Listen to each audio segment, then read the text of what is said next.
వైసీపీకి షాక్ల మీద షాకులు తగులుతున్నాయి. ఒక్కొక్కరిగా పార్టీని వీడుతూ ఉండటం కలకలం రేపుతోంది. లేటెస్ట్ గా ఇద్దరు రాజ్యసభ సభ్యులు మోపిదేవి వెంకటరమణ, బీద మస్తాన్రావు పార్టీకి రాజీనామా చేశారు.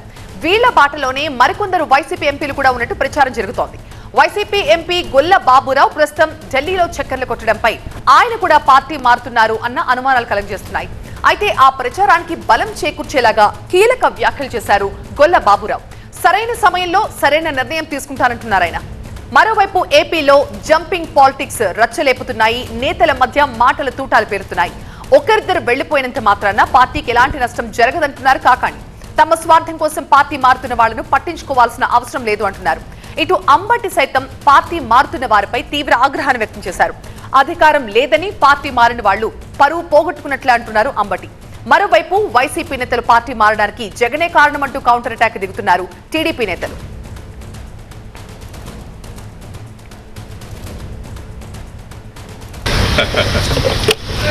ఏం చెప్పలేదు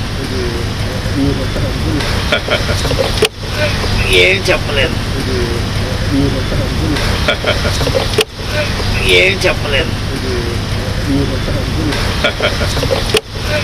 ఏం చెప్పలేదు. గెలవకపోయినా మోపిదేవి రామారావు గారికి మంత్రి ఇచ్చారు. ప్రజలు తిరస్కరించబడ్డా, నాతో పాటు కష్టపడ్డాడు, జైల్లో ఉన్నాడు, చంద్రబాబు ఇబ్బంది పెట్టాడు మమ్మల్ని, అప్పుడు నాతో కష్టాలను ఉన్నాడని మంత్రి ఇచ్చాడు. నేను గెలిచా పెత్తనపల్లిలో, నాకు ఇవ్వాల. ఇప్పుడు మా పార్టీలోకి వెళ్తున్నారన్నారు. వాళ్ళు ఎంత కొన్నారో ఏమో, మరి నిజంగా వెళ్తే కొనటం అమ్మటం తప్ప ఏమన్నా ఉందండి? బీజేపీ కొంతమంది నమ్మాడు కదా అప్పుడు ఎంపీని, మళ్ళీ మా దగ్గర నుంచి కొంటాడు. పోతే వెళ్ళిపోయే వాళ్ళు మనం ఏమంటాం చెప్పండి? వెళ్ళడం మంచిది కాదు. ఎండిన చెట్టే చిగురిస్తుంది, అప్పుడు నీళ్ళు వస్తుంది. ఎక్కడ నీళ్ళు ఉంటే అక్కడ వాళ్దాం అనుకుంటే ఏం చేయాలి? మేము ఎప్పుడు నీళ్ళలోనే ఉంటామా? కాసేపు ఎండలో ఉండాలి కదా, డి విటమిన్ వస్తుంది ఎండలో ఉంటే. ఎప్పుడు నీళ్ళలో ఉంటే డి విటమిన్ లేక దెబ్బతింటాం. అందుకని అధికారం పోతూ ఉంటుంది, వస్తూ ఉంటుంది. ఇది ఒక అలా అలా మారుతూ ఉంటుంది. మరికొందరు వైసీపీ ఎంపీలు కూడా కూటమికి క్యూ కడుతున్నారా? మరింత సమాచారం మా అసోసియేట్ ఎడిటర్ మహాత్మా ఢిల్లీ నుంచి మనకు లైవ్ లో అందిస్తారు. మహాత్మా, ఇద్దరు రాజ్యసభ సభ్యుల రాజీనామాతో వైఎస్ఆర్ కాంగ్రెస్ పార్టీలో కలకలం చెలరేగింది.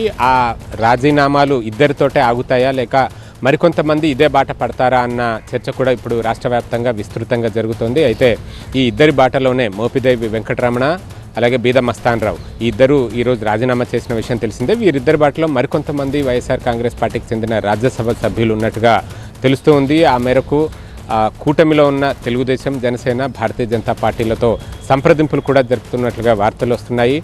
కొందరు నేతలు కెమెరా ముందు మాట్లాడకపోయినా ఆఫ్ ది రికార్డ్ వారు మాట్లాడుతూ తాము పార్టీ వీడాలన్న నిర్ణయం తీసుకున్నాం, కాకపోతే ఇంకొంత సమయం సరైన సమయంలో నిర్ణయం తీసుకుంటామంటూ వ్యాఖ్యానాలు కూడా చేస్తున్నారు. అయితే ఇక్కడ మోపిదేవి వెంకటరమణ, బీద మస్తాన్రావు రాజీనామాల పట్ల వైఎస్ఆర్ కాంగ్రెస్ పార్టీ నుంచి వస్తున్న రియాక్షన్స్ని మనం గమనిస్తే గనక ఆ నేతలు వెళ్ళిపోయినంత మాత్రాన తమకు వచ్చే నష్టమేదీ లేదు అంటూ కొంతమంది నేతలు, కాకాని వంటి నేతలు వ్యాఖ్యానిస్తున్నారు. అంబటి వంటి నేతలేమో తెలుగుదేశం పార్టీ అధినేత చంద్రబాబు నాయుడిని తప్పుపడుతున్నారు. ఎదుటివారి దొడ్లో ఉన్న నేతల్ని ఎత్తుకుపోవడమే ఆయన రాజకీయం అంటూ. బట్ రాజకీయాల్లో ఒక పార్టీ నుంచి మరొక పార్టీలోకి చేరికలు, అధికారంలో ఉన్న పార్టీలోకి ఎక్కువ సంఖ్యలో చేరికలు అన్నవి ఈ మధ్యకాలంలో మనం రెండు తెలుగు రాష్ట్రాల్లోనే కాదు దేశవ్యాప్తంగా కూడా చాలా చోట్ల చూస్తూనే ఉన్నాం. ఇక్కడ మోపిదేవి వెంకటరమణ అధికారంలో తెలుగుదేశం ఉంది కాబట్టి పార్టీ మారారు అనుకోవడానికి వీల్లేదు అంటూ ఆయన చెప్పుకుంటూ వచ్చారు. ఎందుకంటే సుదీర్ఘకాలం పాటు ఆయన రాజకీయ జీవితం ప్రారంభించినప్పటి నుంచి కూడా వైఎస్ కుటుంబానికి విధేయుడుగా, సన్నిహితుడుగా ఉంటూ వచ్చారు. వైఎస్ రాజశేఖర రెడ్డి ఉన్నంతకాలం కాంగ్రెస్ పార్టీలో కొనసాగారు. ఆయన ప్రభుత్వంలో మంత్రిగాను పనిచేశారు. ఇటు ఆ తర్వాత జగన్మోహన్ రెడ్డి ప్రభుత్వంలో కూడా కొన్నాళ్ళు మంత్రిగా పనిచేసి తర్వాత రాజ్యసభకు వచ్చారు. అయితే రాజ్యసభకు రావడం ఆయనకు వైఎస్ఆర్ కాంగ్రెస్ పార్టీలో ఉన్నప్పటి నుంచి కూడా ఇష్టం లేదు. ఆ ఇష్టంగానే ఆయన రాజ్యసభకు వచ్చారు. తాను ప్రజల్లో ఉండాలనుకుంటున్నాను, కానీ తనను బలవంతంగా ఇక్కడికి పంపించారు అన్న మాట ఆయన చెప్పుకుంటూ వచ్చారు. అందుకే దీంతో పాటు పార్టీలో తనకు ప్రాధాన్యత లేకుండా పోతుంది, ఉద్దేశపూర్వకంగా సైడ్ లైన్ చేస్తున్నారు అన్న భావనకు ఆయన గురయ్యారు. ఈ మనస్తాపం చెందడం, అసంతృప్తిగా ఉండడం, ఈ కారణాలతో ఆయన పార్టీ వీడాలని చాలా కాలం క్రితమే నిర్ణయించుకున్నప్పటికీ పార్టీకి ఎన్నికల సమయంలో రాజీనామా చేస్తే పార్టీకి ద్రోహం చేసినట్టు అవుతుందన్న ఉద్దేశంతో ఆగాను అంటూ ఆయన చెప్పుకుంటూ వచ్చారు. మొత్తంగా ఈ అసంతృప్తి మనస్తాపం ఈ కారణంగానే ఆయన పార్టీని వీడినట్టుగా మనం అర్థం చేసుకోవచ్చు. ఇక బీద మస్తాన్ రావు విషయానికి వచ్చేసరికి ఆయన చెప్పిన విషయాలను గమనిస్తే ఆయన సోదరుడు ఇప్పటికీ కూడా తెలుగుదేశం పార్టీలోనే ఉన్నారు. ఆయన గత చాలా కాలంగా దశాబ్దాలుగా తెలుగుదేశం పార్టీతోటే అనుబంధాన్ని కలిగి ఉన్నారు. కాకపోతే వైఎస్ఆర్ కాంగ్రెస్ పార్టీలోకి రావడం, ఆయనకి రాజ్యసభ పదవి ఇవ్వడం ఇవన్నీ జరిగాయి. అందుకనే ఇప్పుడు ఆ పార్టీ ఇచ్చిన పదవిని వదులుకుని మళ్ళీ తిరిగి తెలుగుదేశం పార్టీలోకి వెళ్తున్నారు. ఇప్పుడు ఈ 2 ఖాళీలు ఏర్పడుతున్నాయి. అందులో టీడీపీ నుంచి మళ్ళీ రీఎలెక్ట్ అయ్యేందుకు బీద మస్తాన్ రావు ప్రయత్నిస్తున్నారు. ఆయనకు ఆ మేరకు హామీ కూడా లభించినట్టు తెలిసింది. కానీ మోపిదేవి వెంకటరమణ మాత్రం ఎమ్మెల్సీగా రాష్ట్ర రాజకీయాల్లోనే ప్రజల మధ్యనే ఉండాలని చెప్పి నిర్ణయించుకున్నట్టుగా తెలిసింది. ఈ తరహాలో